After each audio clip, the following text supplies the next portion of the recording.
Store-bought American pasta versus real artisanal Italian pasta.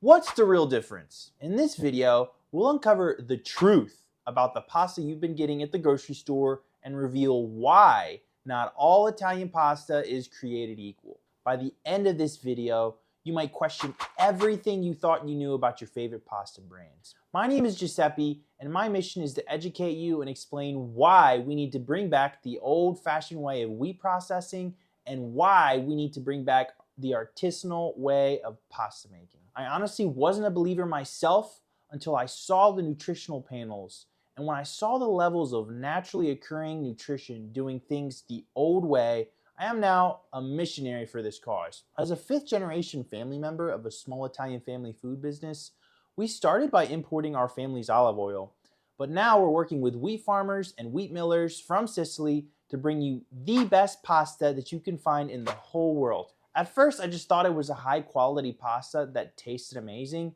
but it's so much more than that. The quality of this pasta is unmatched, and it's because we're going back to the old-fashioned way of stone grinding instead of steel milling, and also going back to ancient grains instead of relying on modern grains like today. So it's the only pasta in the world that is both ancient grain and stone grinded, and we're actually using the same stones our great-grandfathers used for hundreds of years. I'm going to explain why this is so important. So in this video, we're going to reveal the truth about the pasta you've been getting at the grocery store. We'll also uncover the shocking realities behind store-bought pasta, and by the end of this video, you'll understand the incredible health benefits of traditional pasta making methods and why they matter. The two differences between store-bought pasta and traditional artisanal Italian pasta are, number one, the ancient grains themselves, and number two, the stone grinding. So that means we're going to dive into number one, the actual wheat plant itself and how modern grains are different than the heirloom, heritage, ancient grains farmers used to use.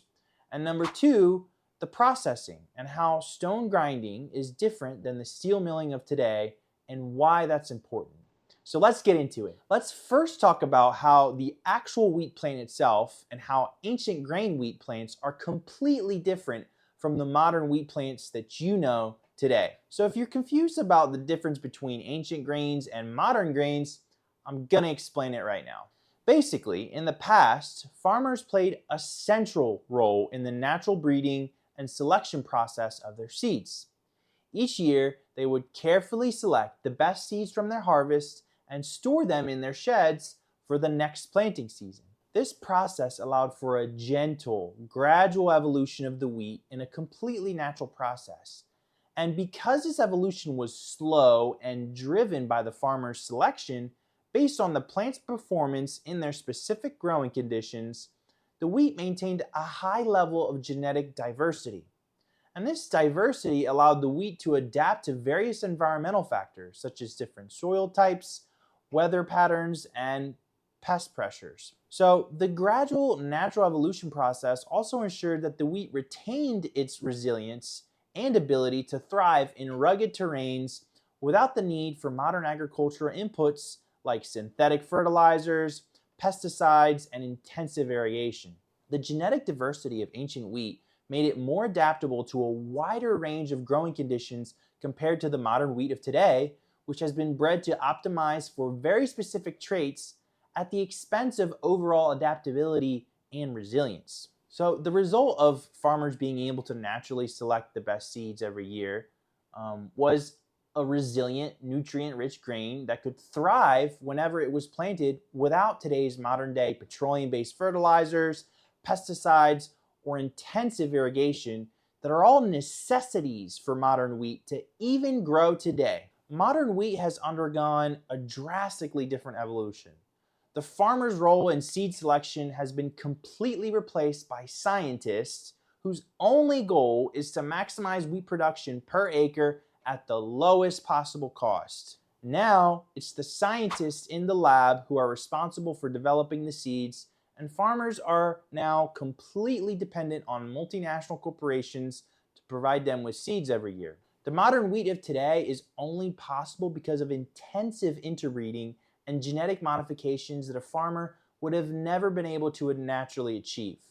In fact, modern wheat has been genetically modified to such an extent that it would literally be impossible for a farmer to achieve this in a natural process of selecting the best seeds and storing them in his shed every year. The genetics of modern wheat have only been made possible thanks to the use of gamma ray and X-ray radiation. Yes, you heard that right. Gamma rays and X-rays have been used to induce random mutations in wheat and other crops as part of mutation breeding programs. So just because you saw on the internet that wheat isn't really GMO, doesn't mean that today's wheat is natural in any way. When people say GMO, the technical definition actually means adding DNA from one living thing to another. So yes, we don't have an animal's DNA in modern day wheat, but does that not mean we should be concerned that the mutation breeding programs to get where we are today involved X-ray and gamma ray irradiation? So the next time someone tells you that wheat isn't GMO, remember that there's more to the story. Even though wheat is technically non-GMO, it has still been changed in ways that wouldn't happen naturally on a farm. So the pasta you pick up off the shelves today has only been made possible because of some scientists in a lab coat with a gamma ray gun, shooting seeds to selectively breed seeds for a very limited number of genes. The process is like royalty continually marrying within the family and then being surprised when the royal lineage is always sickly and is always at the doctor's. We've gone to such extreme lengths with modern wheat to optimize for three main purposes. Number one, maximizing carbohydrates. Number two, increasing food production. And number three, facilitating industrial processing. But like the royal family wondering why they're always catching the sniffles, all this optimization comes at a cost. Modern wheat has been genetically altered to have a significantly larger endosperm, which is part of the grain that contains the carbs. So this makes sense if you're trying to get the most bang out of your buck and feed the most amount of people.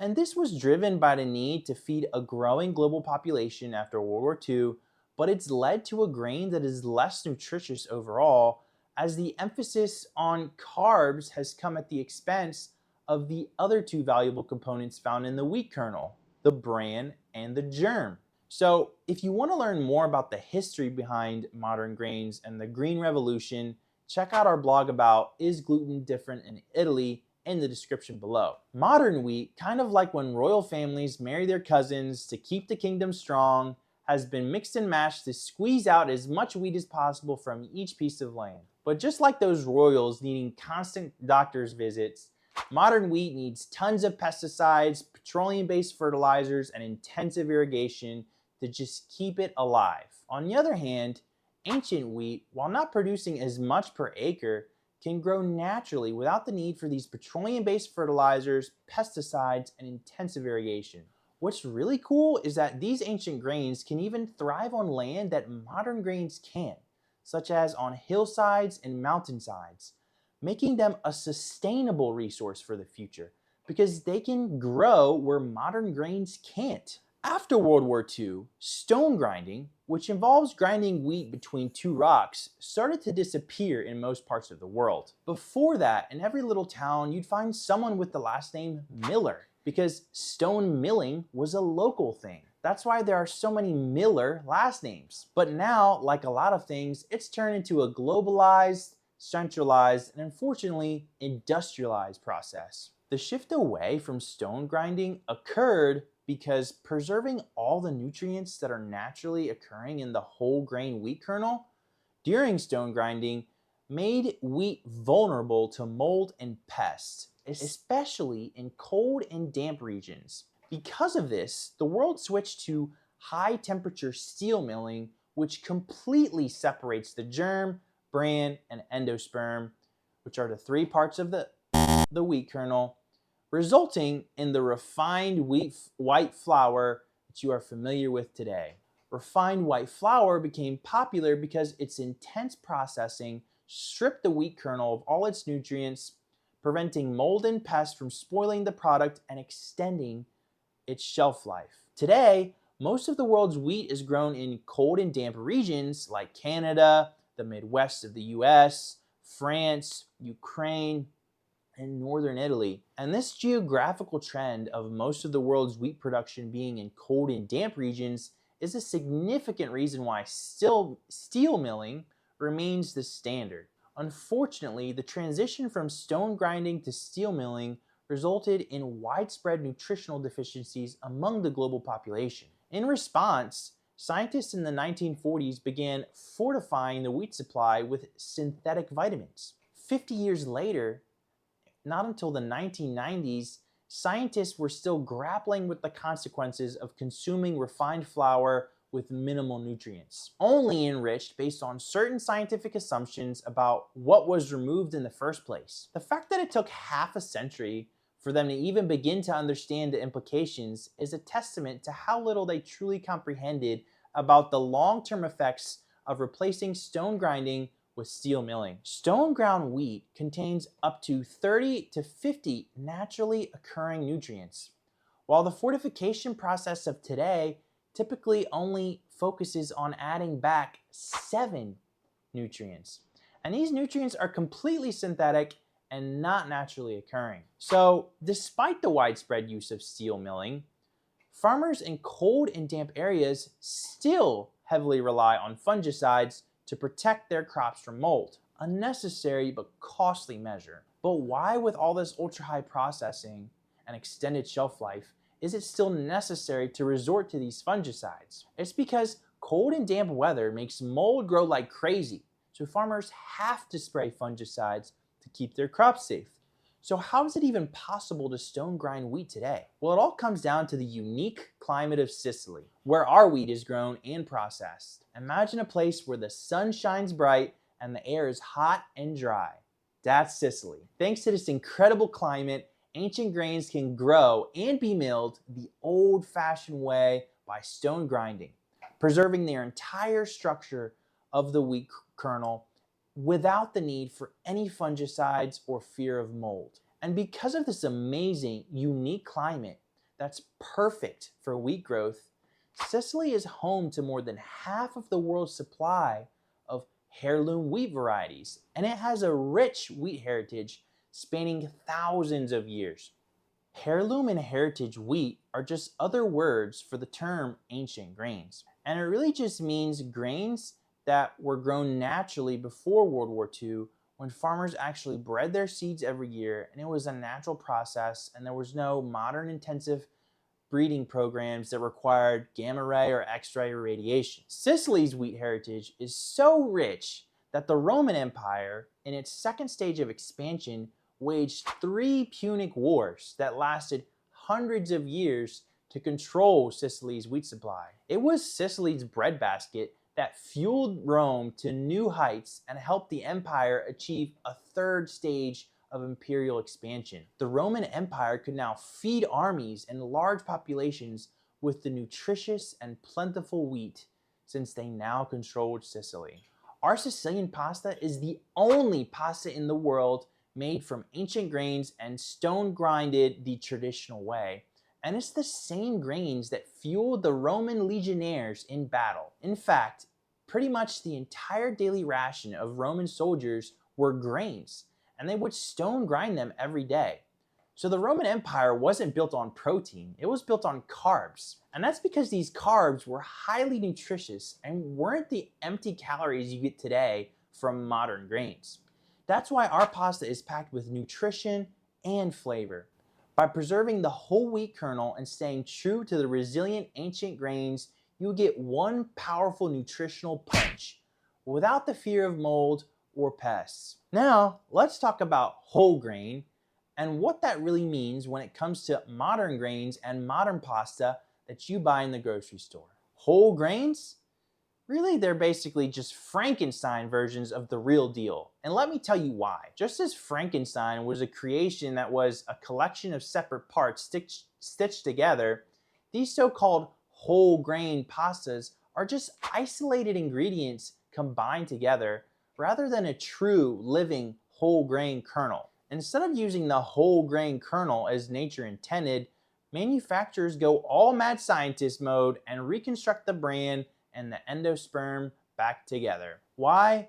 Well, because they are starting with the base ingredient of refined white flour, and the only way they can make it whole grain is by adding the bran as an isolated ingredient after the fact. I mean, you got to do your best if you're starting with ingredients that are as lifeless as a zombie to begin with. A more accurate term for this would be reconstructed whole grain, because they are combining isolated ingredients, so there's really nothing whole grain about it. But the real tragedy here is that they don't even bother to include the third part of the whole grain kernel, which is the germ. So in this reconstruction process, it's like reconstructing Frankenstein, but not giving him a heart and then slapping the label human being.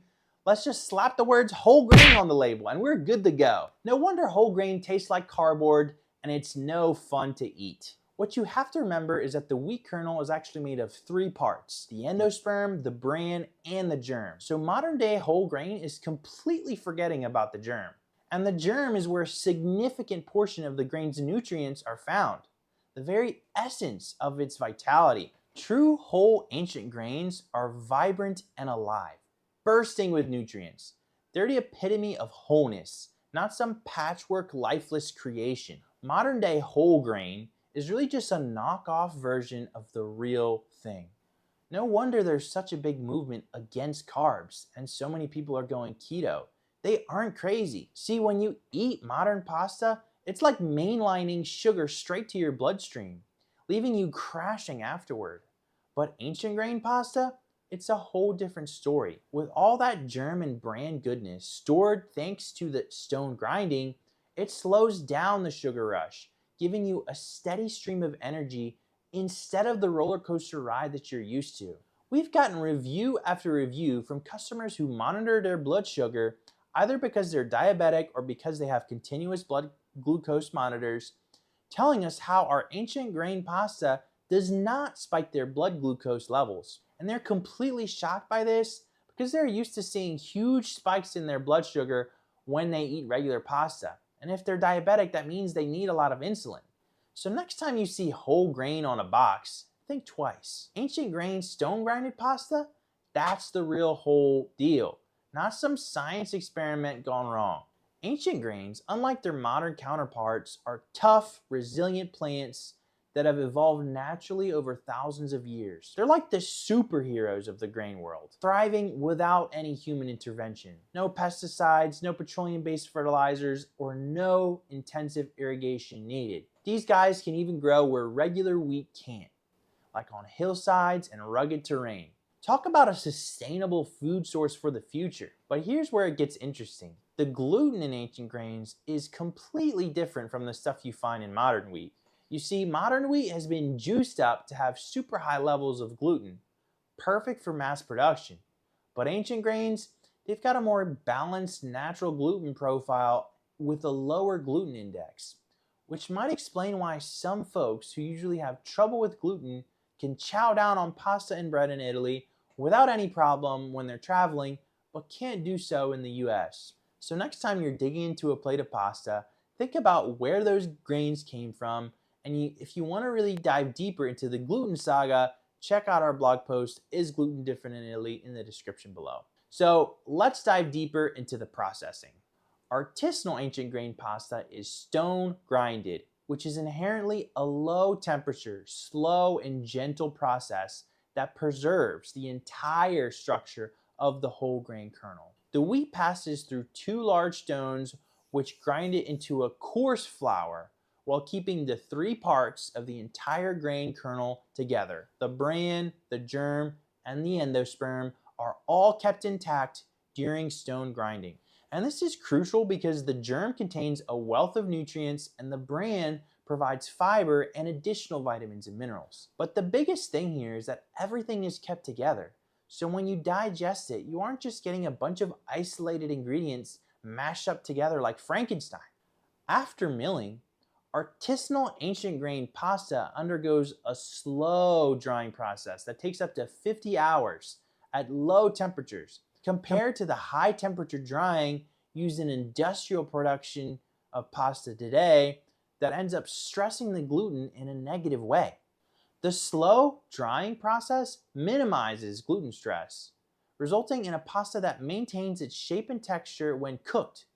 And also, because we're doing this at a low temperature, we also get to preserve all the heat-sensitive B vitamins, antioxidants, and polyphenols that would have otherwise been toasted away in the modern process. It's important to note that the artisanal production process is incredibly time-consuming compared to the modern methods. In fact, an artisanal pasta maker can produce only a tiny fraction of what an industrial pasta manufacturer can make. To put this into perspective, the amount of pasta produced by an industrial manufacturer in one day would take an artisanal producer a whole year to match. And this conventional refined flour process of using steel roller mills operating at high speeds and high temperatures, separating the bran and germ completely from the endosperm and grinding the endosperm into a fine powder like flour dust, gives you something that's cost effective and shelf stable, but is it even good for you? The heat generated during this process damages all of the nutrients and completely alters the gluten structure. So, why does this matter? The stone grinding process, slow drying, and gentle handling of artisanal ancient grain pasta is what preserves the naturally occurring nutrients found in the whole grain kernel. Thanks to the natural biodiversity of ancient grains and the gentle processing of stone grinding and slow drying the traditional way, ancient grain stone grinded pasta is loaded with up to 17 vitamins and minerals. And these are only the ones we've discovered through our testing. I'm sure there's more. Sicily is a true treasure trove when it comes to ancient grains and artisanal pasta making traditions. In fact, it's the only place in the world where ancient grains are still stone ground, preserving the wholeness and nutrition of the entire wheat kernel.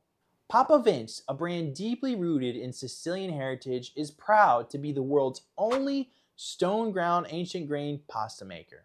This unique distinction is made possible by Sicily's ideal climate, rich volcanic soil, and long history of cultivating ancient wheat varieties. The island's artisanal traditions, passed down through generations, have kept the time-honored methods of stone grinding and slow drying alive that result in the exceptionally nutritious and flavorful pasta we can bring today.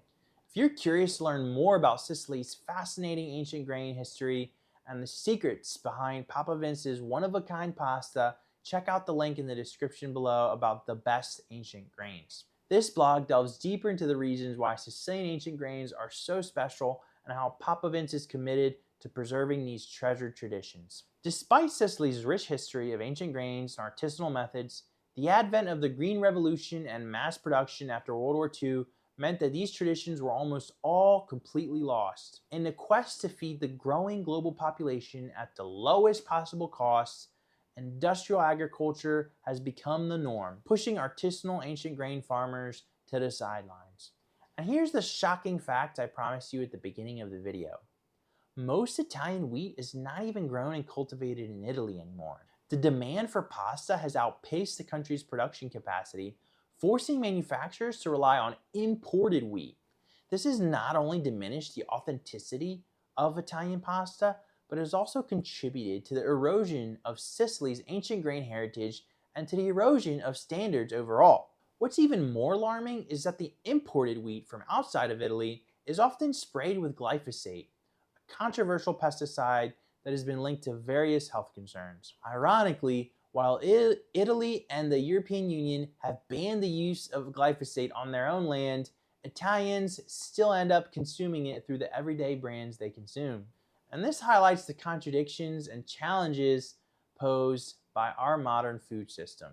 However, Papa Vince is on a mission to change this narrative and bring back the forgotten artisanal methods. We believe that ancient grains with their superior nutritional profiles and sustainable growing practices deserve to be celebrated and embraced once again. By supporting Papa Vince and our commitment to stone grinding ancient grain pasta, you are not only treating yourself to exceptional flavor and nutrition, but also helping to revive Sicily's artisanal traditions. Our pasta is made exclusively from locally grown Sicilian ancient grains, ensuring that you enjoy a truly authentic Italian experience without the worry of consuming potentially harmful chemicals. We believe that there's no reason for ancient grains not to be a staple in every home, and we're dedicated to making this a reality. Ancient grains literally grow where modern grains can't, so they truly are a sustainable resource that the world needs to tap into for the future. So let's get into the second part of my promise I made at the beginning of the video, the nitty-gritty details that the American pasta industry does not want you to know about. The US pasta making process involves the use of questionable additives, questionable emulsifiers, and questionable dough conditioners. All ingredients that are more severely restricted or outright banned in Europe. The first one is an emulsifier that US flour manufacturers rely on to create a smoother texture and improve the machinability for high-speed pasta production. It's called datum, and it stands for diacetyl tartaric acid esters of monoglycerides. While the US has lenient regulations on datum usage, the use of datum in flour is generally not permitted in Europe. While the US has lenient regulations on datum usage, the use of datum in flour is generally not permitted in Europe due to its potential health concerns such as possible links to cancer, decreased body weights and weight gain in rats fed high doses of datum over long periods, increased incidence of adrenal tumors in male rats, kidney effects like mineralization, microabscesses, and nephrocalcinosis, reproductive effects like reduced litter weight gain during lactation, potential genotoxicity concerns based on other test results as well. So another sketchy flour additive used in the US but severely restricted in Europe is called ADA.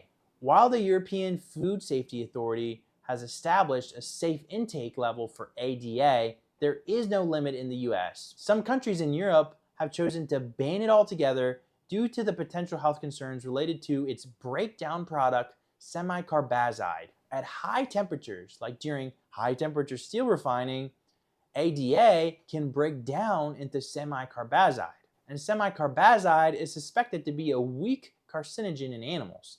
And there's also been studies showing that semicarbazide might interfere with the body's utilization of vitamin B6, raising even more health concerns. So as you can tell, the difference between Europe and the US is that Europe takes a proactive approach to food safety. There's a chance that something can be harmful, and there's just limited evidence from scientific trials with mice, they still take action to restrict or ban that substance altogether. In contrast, the United States tends to wait for conclusive evidence of harm before taking any regulatory action. And this difference in approach results in stricter food safety standards in Europe compared to the US. But wait, there's more.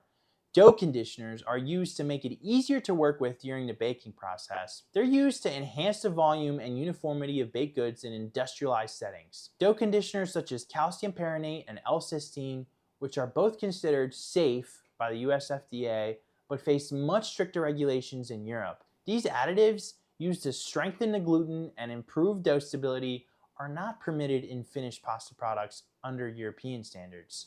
So maybe it isn't the gluten itself, but actually the additives that affect the gluten that is driving this gluten-free movement through the roof in the US. Again, if you know someone who is gluten sensitive or gluten intolerant, I really think you should check out our blog, Is Gluten Different in Italy, in the description below. Now, here's a surprising fact that ties it all together. A significant portion of the pasta consumed in Italy is actually made from wheat imported from the US and Canada. So despite Italy's rich history and reputation for authentic artisanal pasta, the country simply doesn't produce enough wheat domestically to meet its own demand. So when you buy pasta labeled as made in Italy, there's a good chance that the wheat used to make it was grown in fields halfway across the world and potentially treated with chemicals and additives that would have never been allowed in Europe to begin with. So make sure if you buy Italian pasta, it at least has a DOP label and says 100% Italian durum wheat. But here's the catch. Even 100% Italian durum wheat doesn't mean that it's ancient grain or stone grinded. Remember, Papa Vince is the only ancient grain stone ground pasta you can find in the world. At Papa Vince, we're committed to breaking this unsustainable cycle of continually resorting to more chemicals and additives. We're committed to bringing true authenticity back to Italian pasta. Our ancient grain pasta is made exclusively from wheat grown and harvested in Sicily, free from questionable practices that have become all too common in the modern food industry. By choosing Papa Vince, you're not only getting a superior product in terms of nutrition and flavor, but also supporting a movement towards greater transparency and integrity in the food we eat. We believe that everyone deserves access to food that is made with the utmost care and respect for tradition, without compromising on quality or safety. And it is a sustainable goal to have because ancient grains grow where modern grains can't. So before we wrap up, I want to give you a closer look at some of Papa Vince's incredible pasta varieties and show you the proof of the nutritional powerhouses that they truly are. You see, at Papa Vince, we're not just about making bold claims. We back everything up with rigorous lab testing. Our nutritional panels are a testament to the love and care we put into every single batch of pasta. Let's start with our durum pasta.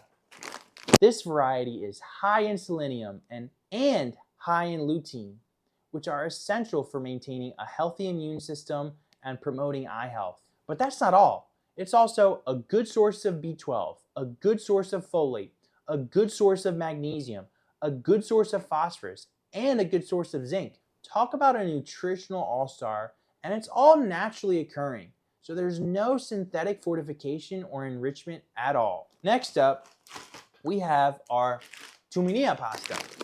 So if you're looking for a pasta that packs a serious nutritional punch, we've got you covered. It's an excellent source of manganese, high in zinc, high in B1, high in B12, and a good source of B6, a good source of phosphorus, a good source of magnesium, and a good source of iron, and a good source of protein, and a good source of fiber. So I'm tired after having to list all that nutrition. So can your average supermarket pasta brand say that? I don't think so. And last but not least, we have our Khorasan pasta, which is a true ancient grain marvel. High in manganese, high in zinc, high in selenium. It's also a good source of B1, a good source of B6, a good source of B12, a good source of phosphorus, a good source of magnesium, a good source of iron, a good source of fiber, and a good source of protein. So I'm really tired after having to list all that. It's like having a delicious, nutritious superfood right on your plate. But here's the thing. These nutrients aren't just here by chance. They're the result of unwavering commitment to the entire process from seed to fork. Our pasta is more than just a meal. It's a celebration of the artisanal Sicilian spirit and a tribute to the wisdom of our ancestors. So I invite you to taste the difference for yourself because nutrition tastes amazing. And the idea that whole grain and healthy has to taste bad is a paradigm that just isn't true. In a world where mass production and artificial additives have become the norm, Papa Vince goes against the grain by bringing you something that's truly whole grain. Thank you for joining me. I hope you've learned something new and feel inspired to make more informed choices about the food you eat. Until next time, happy cooking and buon appetito.